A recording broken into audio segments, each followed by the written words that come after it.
আমরা এই রকমের ডোরম্যাট ফ্লোরম্যাট বাজার থেকে কিনে থাকি। আজকে আমি তোমাদের জন্য নিয়ে এসেছি একটা দারুণ আইডিয়া। বাড়িতে পড়ে থাকা কিছু পুরনো জিনিস দিয়ে তৈরি করে নেবো এই রকমের ডোরম্যাট। তো পুরো ভিডিওটা সাথে থাকো, তাহলে বুঝতে পারবে। তো এখানে দেখো আমি নিয়ে নিচ্ছি চালাটার বস্তা। এটা কমন, এটা আমাদের প্রত্যেকের বাড়িতেই থাকে এই রকমের চালাটার বস্তা। আর এখানে নিয়ে নিচ্ছি কিছু ফোম শিট। এইগুলো জানো আমি শপিং করেছিলাম অনলাইন, তখন এগুলো এসছিল। তোমাদের কাছে যদি এরকমের ফোম শিট না থাকে, সেই জায়গায় তোমরা পুরনো যে কোনো কাপড় ইউজ করতে পারো। তো এখানে দেখো আমি বস্তাটা কেটে নিচ্ছি। মেজারমেন্টটা তোমাদের সাথে শেয়ার করছি না, তোমরা ছোট বড় বিভিন্ন সাইজের বানাতে পারো। আমি একটা নর্মাল সাইজেরই বানাচ্ছি। তো এটা দেখো ডবল করেই নিয়েছি, আর এর ভেতরে দিয়ে দিচ্ছি এই ফোম শিটটা। এবারে আরও টুকরো টুকরো কতগুলো ফোম শিট ছিল, সেগুলোকেও আমি এর মধ্যে বিছিয়ে নিচ্ছি। এইভাবে দিলে কি হবে, এটার একটু মোটা হবে। আর এতটাই দেবো যাতে এটা আমি সেলাই করতে পারি। তো দেখো দুটো লেয়ার পর্যন্ত দিয়েছি। এবারে দেখো এটাকে সেলাই করার আগে অবশ্যই এতে বল পিন লাগিয়ে নেবে, তাহলে কি হবে, জিনিসগুলো সুবিধা হবে করতে। তো এইরকম করে আমি 2-3 জায়গায় বল পিন লাগিয়ে নিচ্ছি। তারপরে এটা 4-5টা সেলাই করে নিব। তো চলো এটা আমি সেলাই করে নিয়ে চলে আসি। তো দেখো সেলাই করা হয়ে গেছে, এবারে বল পিনগুলো বার করে দেবো। এবারে যে এক্সট্রা ফোম শিটগুলো আছে সেগুলোকে আমি কেটে বাদ দিয়ে দিচ্ছি। এরকম করে কেটে এটা পুরোটা ফিনিশিং করে নিতে হবে। এক্সট্রা যতটা থাকবে সেগুলো আমি কেটে বাদ দিয়ে দিলাম। এবারে দেখো এটাকে আমি এইভাবে রাখবো। আর এখানে আমি ব্যবহার করব পুরনো শাড়ি। তোমাদের কাছে পুরনো সালোয়ার, পুরনো শাড়ি যে জিনিসটা থাকবে সেটাই তোমরা ব্যবহার করতে পারো। তো এই শাড়িটা আমি অনেক ডিআইওয়াইতেই তোমাদের সাথে শেয়ার করেছি। আর শাড়ি তো অনেক বড় হয়, তো অনেকগুলো ডিআইওয়াই হয়ে যায়। তো এই শাড়িটা কিন্তু মাঝে মাঝে ছেঁড়া ছিল, আমি দেখিয়েও ছিলাম, সেটাই ব্যবহার করছি। এটাও দেখো ওইভাবেই কেটে নিয়েছি যতটা আমার দরকার। আর এটাও আমি এইভাবে ডবল করে এর মধ্যে দিয়ে দিচ্ছি। খুবই সহজ, যে কেউ এটা বানাতে পারবে। আর বানাতে খুব একটা সময়ও লাগে না। আর বাড়িতে যে পড়ে থাকা জিনিসপত্রগুলো থাকে সেগুলো রিইউজও হয়ে যায়। এবারে দেখো এইগুলোকে ভালো করে এরকম করে রিসেট করে দিলাম। রিসেট করে দেওয়ার পরে এর মধ্যেও বল পিন লাগিয়ে দেবো। বল পিন অ্যাকচুয়ালি এই জন্য লাগাতে হয়, তাতে কিনা আমাদের সেলাই করতে অনেক সুবিধা হয়। এবার দেখো একটা চক নিয়েছি, চক নিয়ে আমি এরকম করে একটা প্যাটার্ন তৈরি করে নিচ্ছি। তোমরা তোমাদের ইচ্ছে মতন প্যাটার্ন এখানে ড্র করতে পারো, যে যেরকম ভালোবাসো সেইভাবেই এইখানে প্যাটার্নটা দেবে। আমি এইভাবেই দিচ্ছি। পুরোটা দেখো এইভাবে কমপ্লিট করে নেব প্যাটার্নটা দিয়ে। এটা জাস্ট খালি আমি বুঝতে পারি যেন এরকম করে দিয়েছি তোমাদেরকে বোঝাবার জন্য। এবারে চলো মেশিনে চলে যাই। এবার দেখো মেশিনে ইজিলি এটা সেলাই হয়ে যাবে। এর থিকনেসটা অনেক বেশি মোটা না করলেই হবে। তো দেখো ইজিলি এখানে আমি 16 নম্বর ছুঁচ দিয়ে কিন্তু এটা সেলাই করে নিচ্ছি। তোমরা চাইলে 18 নম্বর ছুঁচও ব্যবহার করতে পারো। তো দেখো এইভাবে আমি এটাকে দিয়ে দিচ্ছি।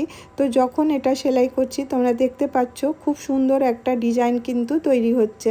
কারণ নিচে ফোম শিট আছে, সেই ফোম শিটটার জন্য এর মধ্যে ফ্লাপিনেস আছে, সেই জন্য এটা দেখতে খুব সুন্দর হবে। তো এইভাবে দেখো পুরোটা আমি সেলাই করে নেবো।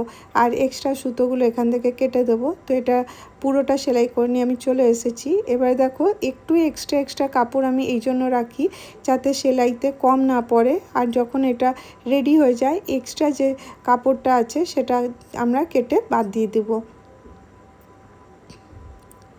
এইভাবে দেখো পুরোটা আমি কেটে নিচ্ছি। তো এটা একদম প্লেন হয়ে গেল। এবারে রাফ এজেসগুলোকে কভার করতে হবে। রাফ এজেস কভার করার জন্য তোমরা যে কোনো কাপড় নিতে পারো। আর অবশ্যই আমি দেখো বলেছিলাম পুরনো কাপড় দিয়ে করছি। এটা জানো তো পুরনো শাড়ির একটা ফল, ওটা যখন আমি পুরনো শাড়ি ডিআইওয়াই করি তার ফলটা খুলে রেখে দিই। আর এই ফলসটাই এখানে আমি ইউজ করব। যতটা দরকার এখানে আমি অতটা কেটে নেব মেজারমেন্ট করে। তো তোমরা অনেকভাবেই এটা লাগাতে পারো, আমি যেভাবে লাগাচ্ছি তোমাদেরকে বলে দিই। খুব সহজেই এটা করতে পারবে যারা বিগিনার আছো, যারা সেলাই করো না বা ইন্টারেস্ট আছে করার, তারা ইজিলি এগুলো করতে পারবে। এটার জন্য সেলাই শেখার কোনো দরকার পড়ে না। আর এই দেখো এরকম করে রাখবো, রেখে এটাকে সেলাই করে নিয়ে এবারে ডবল ফোল্ড করে দেবো। তো কিভাবে করছি চলো মেশিনে তোমাদেরকে দেখিয়ে দিই। এইভাবে 4-5টারও যতটা মেজারমেন্ট হবে ঠিক ওইভাবে কেটে ওটা সেলাই করে নিতে হবে। তো দেখো এইভাবে আমি প্রথমে এটাকে সোজা করে সেলাই করে নিই। এটাতে যখনই সেলাই করবে কাপড়টা সামনের দিকে একটু টানতে হবে, নাহলে পরে মেশিনটা এগোতে চায় না, মেশিনের ছুঁচটা, সেজন্য একটু হালকা হাত দিয়ে টেনে টেনেই সেলাইটা করতে হয়। এখানে দেখো এই এক্সট্রা যে সুতোগুলো থাকে সেগুলো আমি কেটে দিলাম। আর এবারে দেখো এটা জাস্ট ফোল্ড করব, ফোল্ড করে আবার থেকে এটাকে কভার করে দেবো। তাতে কি হবে, রাফ এজেসগুলো আর দেখা যাবে না। কালার তোমরা যে কোনো কালারের বানাতে পারো, এটা যে কোনো কালারই সুন্দর হয় দেখতে। আর দেখো আমাদের বাড়িতে অনেক পুরনো কাপড় থাকে যেগুলো হয়তো কাউকে দেওয়াও যাবে না, সেই রকম কাপড় দিয়ে কিন্তু তোমরা এগুলো তৈরি করতে পারো। আর দেখো মানে এই দিয়ে করলে পরে কি হবে, বাড়ির কাপড়গুলো ইউজ হয়ে যাবে আর এটা আমাদের কোনো কাজে লেগে যাবে। তো দেখো এরকম করে ম্যাটটা রেডি হয়ে গেল। এর প্যাটার্নটা অনেকটা ভালো লাগছিল। এবার আমি বললাম যে আরেকটু এর মধ্যে ডিজাইন করব, কারণ এটা একটা সিঙ্গেল সেলাই দিয়েছিলাম। এবারে প্রথমে এক্সট্রা সুতো কেটে নিচ্ছি। আর ফিনিশিং করার জন্য প্রত্যেকটা জিনিস লক্ষ্য রাখতে হবে। এরপরে আমি মাঝখানেও সেলাই দিয়ে দেবো। তো চলো কিভাবে করছি তোমাদেরকে মেশিনে দেখিয়ে দিই। এমনি এটা দেখতে ভালো লাগছে, তোমরা চাইলে এমনি ইউজ করতে পারো। আর এটা দেখো ফোল্ডও করে ওয়াশেবল, এটা ইজিলি ওয়াশ করে নিতে পারবে আর খুব তাড়াতাড়ি শুকিয়েও যাবে। কেউ বলতেই পারবে না এটার ভেতরে পুরনো বস্তা আছে, পুরনো ফোম শিট আছে। তোমরা কি না দেখলে বুঝতে পারতে? তো দেখো কত সহজেই তোমরা এটা তৈরি করতে পারো। আর বাড়িতে অনেক এরকম পুরনো জিনিস থাকে, সেগুলোর ইউজ করা যেতে পারে।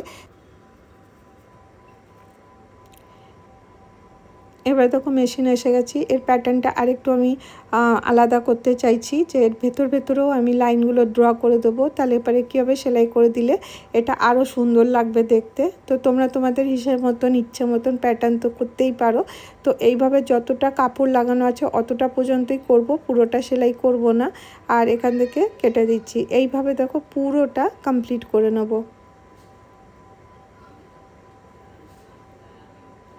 এটা হয়ে যাবার পরে দেখতে কিন্তু খুব সুন্দর লাগে, যেরকম মনে হয় রেডিমেড তৈরি করা হয়েছে। আর যেমনি তোমরা বাজারে কিনতে পাওয়া যায় সেরকমের কাপড় দিয়েও তোমরা এগুলো তৈরি করে নিতে পারো। তো তোমরা দেখলেই সম্পূর্ণটা পুরনো জিনিস দিয়ে তৈরি করা হয়েছে। তো এরকম করে পুরোটা আমি ফিনিশ করে নেব।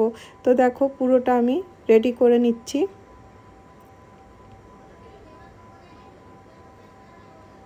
দেখো এখানে করার সময় অবশ্যই কাপড়টাকে একটু হাত দিয়ে টানতে হবে, তাহলে পরে কী হবে, কাপড়টা সুন্দর করে সেলাই হয়ে যাবে। নাহলে পরে এক জায়গায় আটকে থাকবে, কারণ একটু মোটা কাপড় তো, সেই জন্য এইভাবে আমরা যদি সেলাই করব দেখবে খুব সুন্দর এটার ফিনিশিং হয়। তোমরা অবশ্যই করে দেখতে পারো যদি তোমাদের ভালো লাগে। আর করার পরে তোমাদেরকে কেমন লাগছে অবশ্যই একটা কমেন্ট করো। তোমরা আমি যেগুলো দেখাই তোমরা ইউজ করো কি না, আমি তো জানতে পারি না যে তোমাদের ভালো লাগে কি না। তো অবশ্যই একটা করে কমেন্ট করো। তো আমি চেষ্টা করি তোমাদের কাছে পুরনো জিনিস দিয়ে নতুন কিছু করে আনার। তো এখানে দেখো এটা সম্পূর্ণটা কমপ্লিট হয়ে গেছে। ফাইনাল লুকটা কেমন লাগছে অবশ্যই জানিও। আজকের ভিডিও